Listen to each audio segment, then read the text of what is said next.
Pemirsa, untuk kesekian kalinya Presiden Joko Widodo tegur para menteri agar fokus pada tugasnya masing-masing.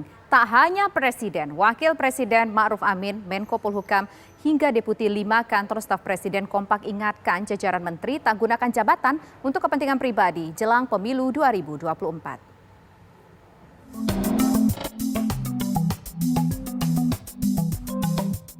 Secara beruntun, Presiden Joko Widodo, Wakil Presiden Ma'ruf Amin, Menko Polhukam Mahfud MD, dan Deputi 5 Kantor Staf Presiden Jaleswari Pramodawardhani ingatkan tugas dan wewenang Menteri Kabinet Indonesia Maju. Sebelum bertolak ke Amerika Serikat, Presiden Joko Widodo meminta jajaran kabinetnya fokus pada tugas masing-masing.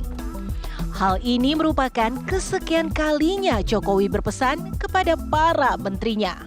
Berkaitan dengan tahapan pemilu 2024 yang sudah akan dimulai pertengahan tahun ini, saya juga minta menteri, kepala lembaga agar fokus betul-betul bekerja di tugasnya masing-masing. Agar agenda-agenda strategis nasional yang menjadi prioritas kita bersama itu betul-betul bisa kita pastikan terselenggara dengan baik. Senada dengan Jokowi, Wakil Presiden Ma'ruf Amin meminta semua menteri jangan tinggalkan pekerjaan utama dan tetap fokus. Arahan Presiden untuk para menteri juga kembali disampaikan oleh Menko Polhukam Mahfud MD. Mahfud berpesan agar pembantu Presiden bekerja maksimal dan tidak terganggu dengan agenda pemilu 2024. Figur potensial calon presiden 2024 yang masih menjabat sebagai menteri di Kabinet Indonesia Maju memantik reaksi dari kantor staf Presiden. Deputi 5 KSP bidang Polhukam dan HAM, Jaleswari Pramodawardhani, komentari menteri agar tidak gunakan jabatan untuk kepentingan pribadi.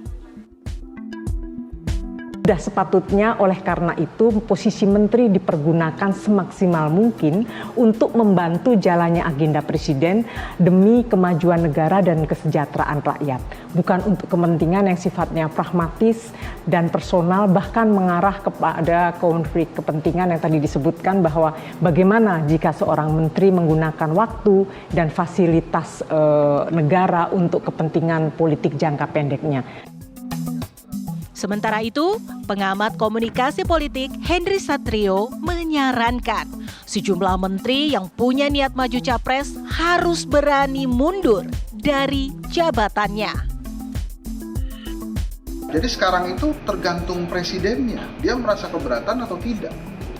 Nah, menurut saya untuk mengurangi beban presiden, harusnya para menteri yang memang berniat nyapres ini ya percaya diri, berani tidak menggunakan panggung menteri sebagai kendaraan politik menuju Capres 2024. Karena Anda mesti ingat bahwa tugas utama Anda adalah menjaga Pak Jokowi dan menyelesaikan tugas-tugas dari Presiden. Menurut saya, para menteri yang memang yakin dan percaya diri harus berani mundur, berjuang tanpa panggung politik dari negara.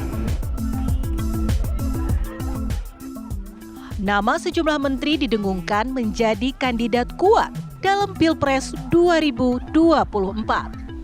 Mereka juga tampak getol unjuk gigi kinerja kementeriannya di berbagai platform media sosial. Menteri BUMN Erick Thohir yang namanya selalu dikaitkan dengan bursa Capres 2024 menyatakan bahwa semua kementerian murni bekerja untuk memastikan program Presiden berjalan. Semua menteri turun ke bawah. Kalau misalnya Pak Menteri Kesehatan turun ke desa bicara mengenai vaksin, booster, mengenai sekarang apa yang lagi hepatitis akut, salah. Menteri BUMN turun ke pesantren bicara mengenai bank syariah, bagaimana ekonomi umat harus ditingkatkan, salah. Saya turun ke desa bicara mengenai PNM Mekar yang ibu-ibu sekarang jumlahnya 12,7 juta, salah. Petani-petani ada program makmur, salah. Kita bekerja sama dengan Pak Mentan sekarang lagi turun juga mengenai bagaimana pupuk dan bibit bisa lebih baik, Pak Mentan, salah. Saya rasa kembali kita jangan berpikiran sempit. Kenapa? Kami ini pembantu presiden. Ya, kita ditugaskan oleh Bapak Presiden semua kementerian untuk menyampaikan program-program Bapak Presiden ke rakyat. Dan kami ditugaskan untuk memastikan programnya jalan. Nama beken lainnya dalam Bursa Capres 2024 versi berbagai lembaga survei adalah Menteri Pariwisata dan Ekonomi Kreatif Sandiaga Uno. Dia internet nih, Indomie, telur, kornet, terima kasih. Ternyata ada sensasi berbeda lah, nyobain internet di Manhattan. Aceh Gayo di Warkop Manhattan. Ada juga Menko Perekonomian yang juga Ketua Umum Partai Golkar, Erlangga Hartarto, serta Menteri Pertahanan Prabowo Subianto. Dengan waktu yang tersisa jelang pemilu 2024, akankah komitmen para menteri membantu mewujudkan cita-cita presiden terrealisasi? Tim TV One mengabarkan.